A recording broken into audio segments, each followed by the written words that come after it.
Hey everybody, Brandon Swanson here from Most Valuable Podcasts, and I am here with the final NFL preview. The Miami Dolphins, 6-10 in 2015, and it wasn't good. It was just not a good season for the Dolphins, and it just hasn't felt like a good season for the Dolphins in quite some time. Now, they started off 1-3 last year. Wasn't promising.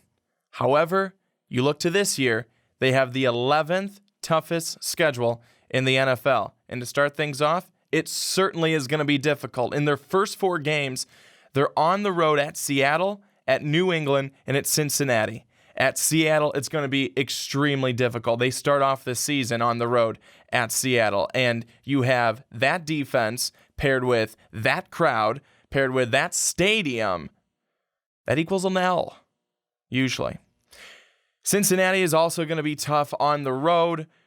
The one that I think that Miami may be okay with, New England. Garoppolo. Some would say Garoppolo. Tomato, tomato, really. He's not Tom Brady. No one cares. So I think that could be the game that the Dolphins will be okay. They may actually win that game on the road in New England. No Tom Brady. But then again, is there really any defense going on for the Miami Dolphins? Probably not. I'll get to that in a second. However, there is hope for this team. Adam Gase, at 38 years old, the youngest coach in the NFL, a one-time offensive coordinator with the Chicago Bears. This guy is going to be good, and Miami Dolphins fans should rejoice and be very happy and excited. This is a guy who can definitely take Tannehill, or the Tan Evolution, as they call it in Miami. I actually don't know if they do, but they will now, and see if he is going to be a good quarterback. This is the year. In these next couple of years, I think, is when Miami fans find out if he's for real or if he's a bust. I mean, this is when they find out, because if he can't be good with Adam Gase, he won't be good with anybody. But now getting to the secondary, which is where I think is the biggest problem for the Miami Dolphins. It was a problem last season. They ranked 28th in third down defense, 43.4% of the time the offense converted. They were just bad. They were just completely bad. The Dolphins let everyone pass them last year. They were worse than TSA in an airport, and that's not good. But another thing, gone is Brent Grimes. Better yet, his wife's gone. She was a huge problem and had a bigger mouth than Donald Trump. So I think you get rid of him. However, you bring in Byron Maxwell, who last year with Philadelphia ranked as the 75th cornerback in the league. That's bad. That's horrible. But that's your new guy.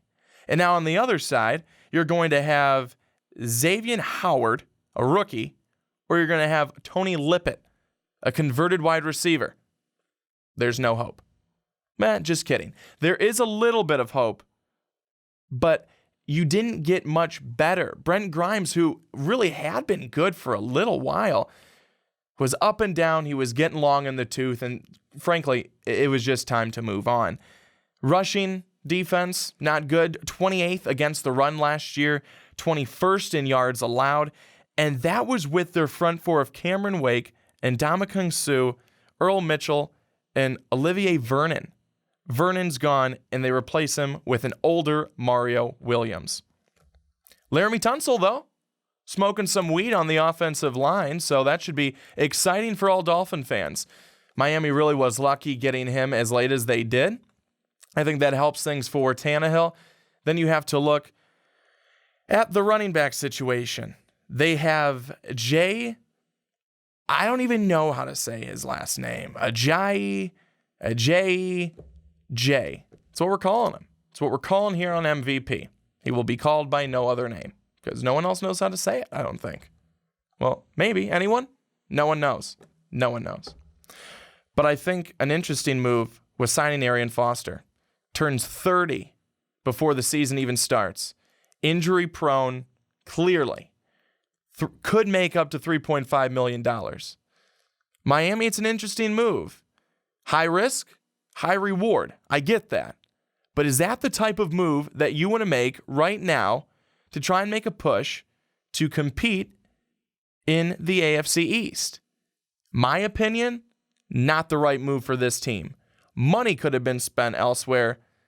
The idea of getting another running back for a running back who I think you're already going to be happy with in a young, what I think can be stud, I don't understand the move of bringing in Arian Foster. The move should have been, let's look deeper on defense. I personally don't think that Miami did that, and for that, I don't know how good they can be this year. Well, everybody, thanks so much for tuning in. Our final NFL preview, the Miami Dolphins. And right over my left shoulder here is all the stuff that we always talk about. And it's all the stuff that I can never get right, so I never say it. We've got a Twitter. We've got probably a Facebook, an Instagram, probably a Gmail account. We've got a social security number, but I'm told we can't put that up there. But we have all of these wonderful things that you can follow us on, and please do. Also, if you love us, if you like us, you love it, and you want some more of it, that's what I kind of talk about when I go to Cold Stone. You know, it's like I like it, I love it, and I gotta have it. We're a gotta have it channel. We're a gotta have it channel, let me tell you. So become a patron on our Patreon page, folks. On our Patreon, Can't talk because you guys are just so awesome. I get so nervous in front of you. Oh, we're totally ending it like this. I don't care. That was funny. Thank you guys very much for tuning in, and that's gonna do it.